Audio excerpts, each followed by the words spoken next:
Mère Marie-Agnès, bonjour. Bonjour. Et merci d'être avec nous aujourd'hui. Je vais vous présenter en quelques mots et vous compléterez si jamais il manque des choses. Vous êtes donc une religieuse carmélite. Vous avez une double nationalité, une nationalité franco-libanaise. Oui. Mais vous vivez en Syrie depuis 18 ans, où vous vous occupez notamment d'un monastère. Le monastère se nomme Saint-Jacques-le-Mutilé. Donc j'aurais une première question à vous poser. Vous vivez dans un pays en guerre qui est la Syrie. J'aurais aimé que vous m'expliquiez quelle est la situation sur le terrain et notamment celle des chrétiens de Syrie. D'abord, les chrétiens forment partie d'un tissu social extrêmement varié et ils sont solidaires avec les autres Syriens. Les chrétiens ne briguent pas le pouvoir, ils n'ont pas une position politique déterminée.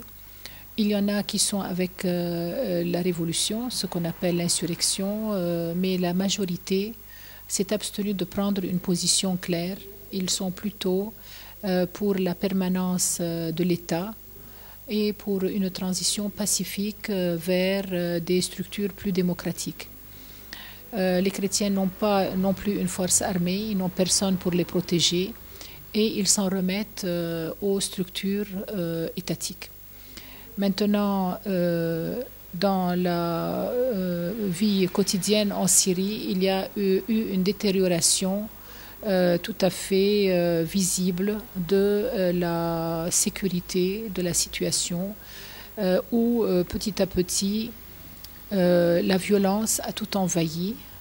Et quand je dis une violence, c'est lorsque très vite l'opposition s'est dotée d'une aile armée en prétextant la protection des civils.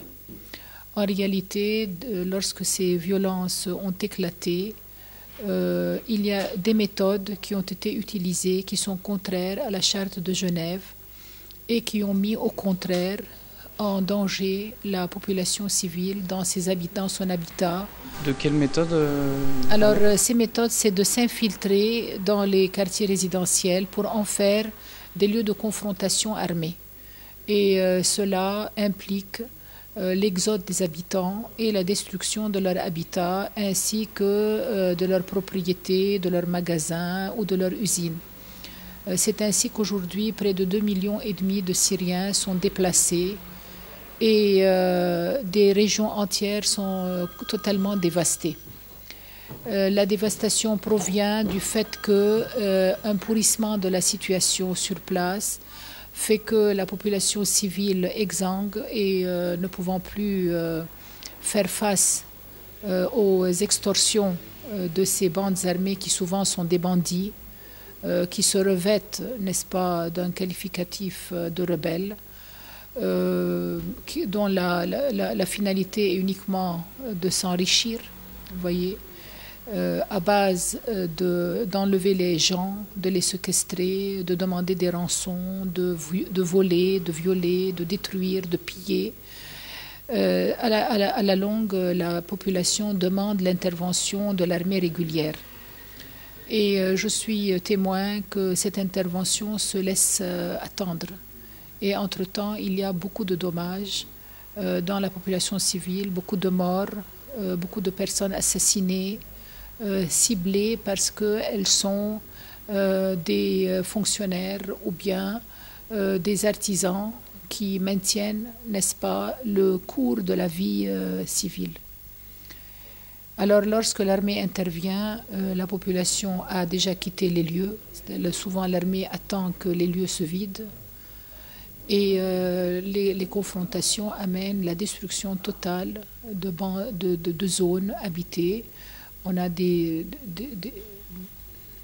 panoramas vraiment qui nous rappellent la Deuxième Guerre mondiale, Dresde ou bien Saint-Pétersbourg, vous voyez.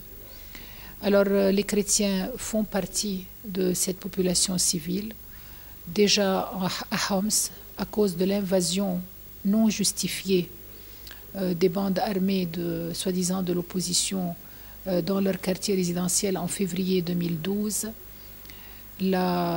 cette présence massive indisciplinée et agressive de la branche armée de l'opposition a fait que la plupart des chrétiens de Homs aient pris le chemin de l'exil, de l'exode. Nous avons eu 130 000 chrétiens de Homs et de sa province qui ont pris la fuite et qui sont des déplacés. Quelques-uns ont fui en dehors des frontières, au Liban par exemple.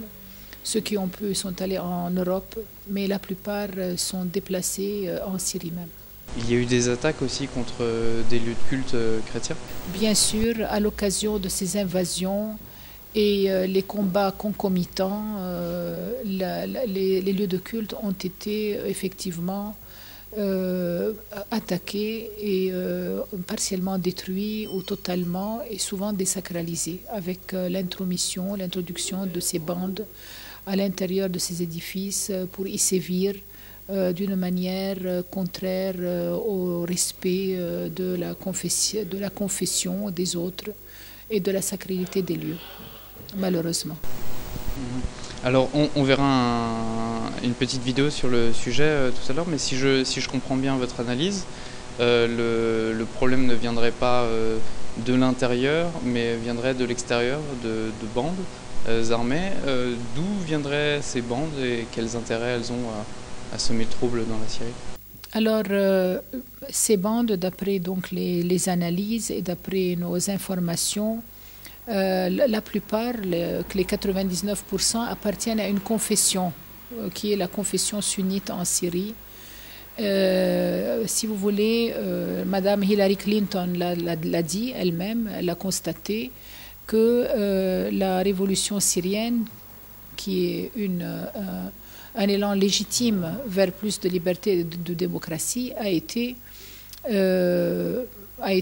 détournée au profit de mouvements extrémistes et anarchistes. Et donc ces gens-là, ce sont des gens qui ont été remontés par des prêcheurs, par des prédicateurs religieux, comme le cheikh Harour ou bien le cheikh Karadawi, sur les chaînes satellitaires d'Arabie Saoudite, pour créer un substrat de l'islam qui est très loin de l'origine de cette religion monothéiste et de ses constantes. C'est une caricature de l'islam qui fait que les autres sont des ennemis et sont des impies qu'il faut éliminer. C'est le fondement du salafisme, ou bien qu'il faut réduire en servitude. Et cela a été instrumentalisé par des grandes puissances. Ça a été instrumentalisé de sorte qu'aujourd'hui, de la révolution ne subsiste que des slogans, tandis que la réalité sur le terrain est l'implantation d'un fanatisme religieux qui ne peut pas garantir la liberté ou la démocratie et qui n'inspire plus confiance à personne, même pas aux musulmans modérés. Alors, ces gens-là, il y a une minorité qui provient des provinces de Syrie, surtout les campagnes. Il y a aussi certains jeunes éduqués qui ont versé dans ce wahhabisme par conviction religieuse. Le tiers de ces bandes, de ces groupes armés, est étranger. Et donc, ce sont des mercenaires qui viennent, ou des volontaires qui viennent de divers pays comme l'Arabie Saoudite, la Libye, la Tunisie, le Maroc, le Soudan, la Somalie, la Jordanie, l'Égypte, le Liban, le Pakistan, l'Afghanistan, la Tchétchénie, même le Kosovo. Et nous avons aussi des ressortissants français, anglais, irlandais, australiens et même suédois de souche arabe. Ces gens-là, M. Laurent Fabius les a taxés d'être un ramassis hétéroclite et désordonné, sèment la terreur, sèment le terrorisme, et on dirait que leur mot d'ordre est de réaliser le plus de dégâts possible aux infrastructures de l'État, au patrimoine culturel et à la population civile. Dernièrement, après les grandes voitures piégées, les grands attentats à la voiture piégée qui faisaient à chaque fois entre 20 et 100 morts. On est passé à un autre diapason, c'est celui des petites bombes, les bombes mobiles qu'on colle dans des bus de transport public ou bien aux angles des rues. Et là, c'est un terrorisme qui est infligé à la population innocente et civile.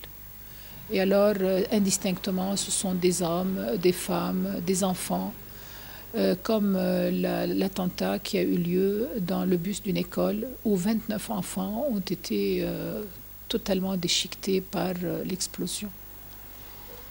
Notre quotidien en Syrie, comme disait notre patriarche Grégoire III Laham, est un quotidien de cauchemar. Alors que la Syrie était le pays le plus stable, le plus sécurisé du monde, vous voyez, un des pays les plus sécurisés du monde. Nous pouvions aller et venir vers 3 heures du matin, personne ne nous disait rien. On pouvait laisser les portes ouvertes. Il y avait vraiment une stabilité, une sécurité. Bien sûr, il y avait un prix à payer, donc c'était un régime totalitaire. Il ne faut pas oublier, je ne suis pas là pour blanchir les pages de n'importe qui. Justement, à ce propos, vous avez justement reconnu qu'il y avait un besoin de changement en Syrie.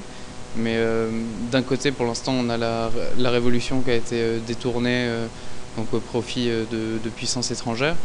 Et il y a notamment une troisième voie qui est en train de s'ouvrir en Syrie autour du mouvement Moussalaha, qui signifie la réconciliation, auquel vous avez apporté votre soutien. Est-ce que vous pourriez nous dire quelques mots sur ce mouvement ? Tout à fait.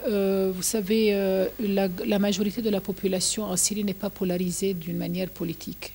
Cette majorité silencieuse qui n'est affiliée ni à l'opposition ni au régime cherche une transition démocratique vers une réalité nouvelle, mais à la fois ancrée dans l'identité syrienne, c'est-à-dire conserver ce tissu social diversifié, cette convivence entre les différentes composantes de ce tissu social. Vous savez, la Syrie est composée de diverses religions, telles que l'islam, sunnite, alawite ou chiite, telles que le christianisme. Dans ces différentes églises, il y a près de 11 églises en Syrie.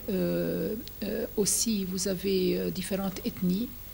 Donc, vous avez des Arabes, des Kurdes, des Arméniens, des Syriaques, des Caucasiens, des Turkmènes.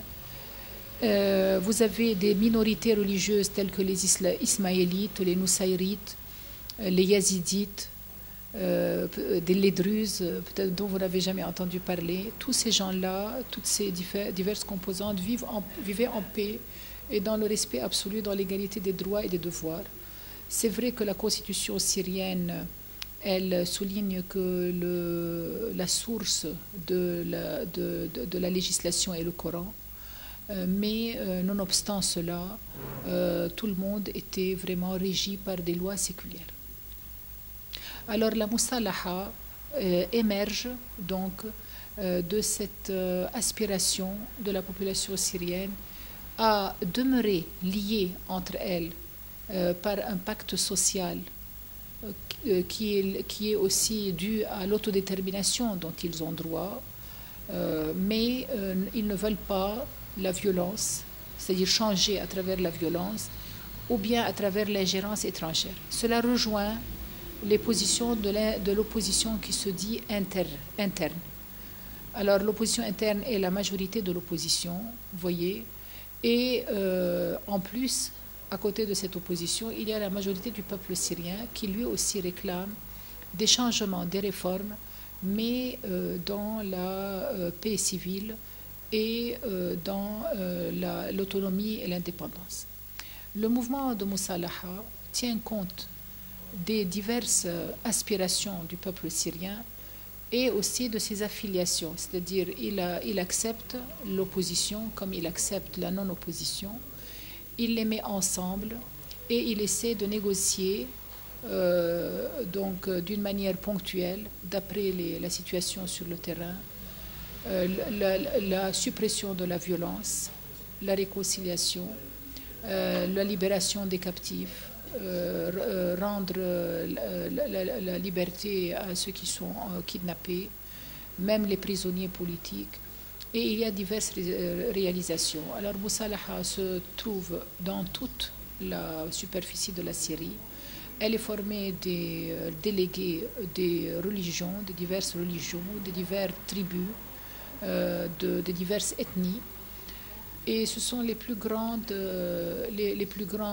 chefs de ces diverses composantes qui mettent toutes leurs ressources au service d'une réunification de la population syrienne au moins autour de la réconciliation pour faire un pacte national et préparer la voie à la résolution pacifique et politique de la crise. Nous, en tant que religieuses, en tant qu'Église, à la suite de notre patriarche qui a écrit un appel en stipulant que la réconciliation était l'unique planche de salut pour la Syrie, à la suite du pape Benoît XVI qui nous a aussi encouragés à marcher dans la voie de la réconciliation et à devenir des serviteurs de la réconciliation là où nous nous trouvons.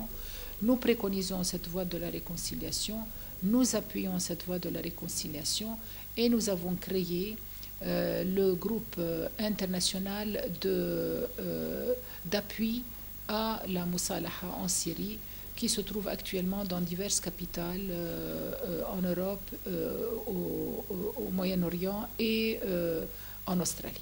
Justement, parce que vous mentionnez la foi, j'ai eu une question au sujet de justement, vous faites une sorte de travail de lobbying pour essayer de sensibiliser les peuples du monde entier à ce qui est en train de se passer en Syrie en ce moment. Justement, quelle relation vous faites entre votre foi et vos actions séculières? Merci.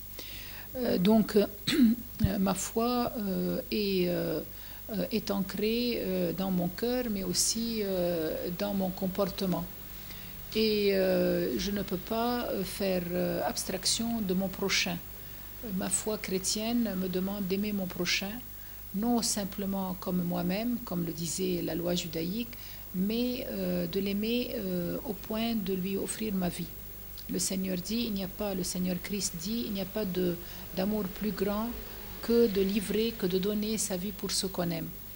Alors, en solidarité avec le peuple syrien et à cause de la désinformation qui règne et la désinformation qui est en train de motiver une violence grandissante et l'ingérence internationale au point que peut-être, à Dieu ne plaise, la Syrie va être envahie à la manière de l'Irak et de la Libye, il y a une course contre la montre pour donner notre témoignage que la situation en Syrie n'est pas comme on le dépeint et qu'il est important de donner du temps à cette population, que la démocratie est avant d'être une réalisation immédiate, c'est un processus de maturité, de mûrissement, et qu'il faudrait laisser le temps au peuple syrien. En tous les cas, il n'y a pas de démocratie sans un choix véritable, et puis sans passer aux urnes. Or, donc c'est pourquoi, devant la désinformation générale, je suis sollicitée pour donner une version de l'autre côté des événements. Et je m'y prête tant qu'il n'y a pas quelqu'un d'autre qui le fasse à ma place, avec l'accord de ma communauté et de mes supérieurs. D'accord, donc nous allons vous présenter maintenant un petit zapping que nous avons effectué, c'est-à-dire c'est une vision justement des médias français sur la situation en Syrie. Donc on va vous laisser regarder, puis on vous demandera d'intervenir juste après. La situation de la Syrie est chaque jour plus éprouvante. Elle appelle donc une mobilisation de la communauté internationale. Ce qui se passe en Syrie est chaque jour plus révoltant, plus scandaleux, plus honteux. Le régime massacre son peuple. Regardez le discours de Bachar el-Assad. C'est de la bêtise, multipliée par la longueur des discours. Mais enfin, quand il parle, Mais on est dans le n'importe quoi. Moi, je veux pas qu'on fasse de comparaison entre Bachar el-Assad et ce que furent Moubarak ou Ben Ali. Nous avons fait savoir de façon claire au régime d'Assad et à d'autres forces sur le terrain qu'il s'agissait d'une ligne rouge pour nous. Si nous commencions à voir des armes chimiques déplacées ou utilisées. Le Conseil à être à la hauteur de la mission que lui confie la Charte des Nations Unies en se portant au secours d'un peuple et d'une région qui ne veulent que la paix et le respect de leur dignité. Dégager, oui, la France veut le dégager du pouvoir. Bien sûr, parce que, bon, on considère que c'est un dictateur et qui est en train d'assassiner son peuple. L'enjeu, c'est de hâter le moment de la transition. Car une chose est certaine, c'est que le régime de Bachar el-Assad ne tiendra pas. Parce que dès lors qu'on voit qu'au Conseil de sécurité, la Russie et la Chine, systématiquement, considérant qu'elles ont été dépassées par ce qui s'est passé en Libye, après avoir laissé passer une résolution. Monsieur Bachar el-Assad ne mériterait pas d'être sur la terre. Parce que c'est une opération de destruction d'un peuple qui est en train d'accomplir. Je crois qu'il faut bien désigner les responsabilités. Ce n'est pas la communauté internationale qui est impuissante, c'est la Russie et la Chine qui paralysent la communauté internationale. Alors, les zones sont au nombre de 3 officiellement. Ils sont situés dans 3 gouvernorats, celui d'Idlib, celui d'Alep et celui de Deir ez-Zor, là en vert. Attention, ce n'est pas toute la tache verte qui est zone libérée. C'est à l'intérieur de celle-ci qu'il y a toute une kyrielle de villes et de villages qui recouvrirait à peu près 300 000 habitants. La France donne de l'aide qui passe grosso modo par cette frontière turque. Il y a très souvent la présence de diplomates français là-bas pour faciliter la chose. Crise syrienne, sur le front diplomatique, Moscou et Pékin ont mis en garde l'Occident contre toute action unilatérale. Toute violation du droit international et de la Charte des Nations Unies serait inacceptable, a prévenu le chef de la diplomatie russe, Sergueï Lavrov. Depuis le début de l'insurrection, il y a un an, Damas et Alep ont été frappés par plusieurs attentats qui ont fait des dizaines de morts. Les autorités syriennes et les insurgés se sont systématiquement renvoyé la responsabilité de ces attaques. Ce soir, les frappes continuent sur Alep et sa banlieue. C'est dans cette ville du Nord que les combats sont les plus acharnés ces derniers jours, avec leur lot de victimes. Et parmi elles, à Alep aujourd'hui, ce père laisse un orphelin.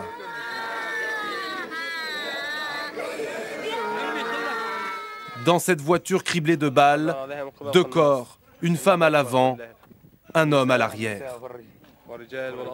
Ça, c'est une famille qui tentait de fuir Alep. Les forces d'Assad tuent les femmes et les enfants. Ce sang qui coule, dit-il, c'est notre printemps arabe, c'est le printemps de la Syrie. Mais personne dans le monde ne peut nous forcer la main. Nous continuerons toujours de soutenir notre pays. Nous verserons notre sang, nous sacrifierons nos enfants et notre âme pour la Syrie.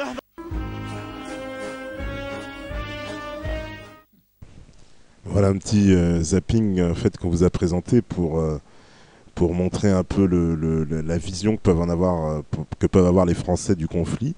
En fait, vu des médias français. Donc on constate quand même qu'il y a un ton assez guerrier quand même de nos dirigeants, assez menaçant en fait. Et qu'est-ce que ça vous évoque vous, puisque c'est un peu, on va dire, une synthèse de ce que peuvent imaginer les Français sur le conflit en Syrie? Oui, ça évoque, vous voyez, une motivation de la violence, une justification de la violence. Et un détournement de la souffrance d'un peuple qui a été provoqué par ces mêmes partis. On instrumentalise ce qu'on a provoqué pour aboutir à des réalisations spécifiques. C'est une manipulation qui n'apporte aucun bien à la population syrienne. Nous avons vu cela se réaliser dans d'autres pays, comme l'Irak, qui continue à saigner, comme la Libye, qui continue à saigner. Et nous espérons vivement que les voix appelant à la pacification, à la sagesse, à la mesure et à respecter l'autodétermination du peuple syrien se fasse entendre pour que cette ingérence massive s'arrête et que la population civile soit vraiment protégée et qu'elle puisse revenir à elle-même, user de son droit de vote. On pourrait l'aider à user de son droit de vote pour que son choix soit vraiment réel et sur le terrain. J'aurais juste une petite question conclusive. On parlait de la propagande des médias français. Hier, vous deviez vous exprimer sur Radio Notre-Dame et votre entretien a été annulé. Est-ce que vous pourriez expliquer ce qui s'est passé exactement? Je crois que ça a été annulé pour que j'ai le temps de m'exprimer devant les médias mainstream afin que toute interview dans un réseau d'églises ne soit pas taxée de parti pris par l'ensemble de la presse. Donc ça va être reporté, mais ce n'est pas annulé. Et est-ce que vous avez eu des contacts justement avec les médias mainstream? J'ai souvent des contacts avec les médias mainstream, mais la plupart des médias qui demandent, qui sont intéressés à m'interviewer sont surtout dans la mouvance anglophone. Et j'ai toujours quelqu'un de la mouvance anglophone qui veut bien m'écouter. Et à ce sujet, je considère que la presse anglophone est plus libre que la presse francophone, malheureusement, alors que la France est le pays, c'est mon pays, je suis française, ça devrait être le pays des libertés. Nous sommes trop alignés et on se demande pourquoi la France devrait être aussi indépendante de ses choix comme elle l'était du temps du général de Gaulle. Nous ne pouvons être plus d'accord avec ceci. C'est une belle conclusion. Nous vous remercions, Mère Marie-Agnès, de nous avoir accordé cette interview. Merci. Et bonne chance pour votre combat. Mais je sais que l'opinion publique en France n'est pas alignée avec, c'est-à-dire les grandes positions de certains dirigeants. Et je salue la France et les Français. Merci.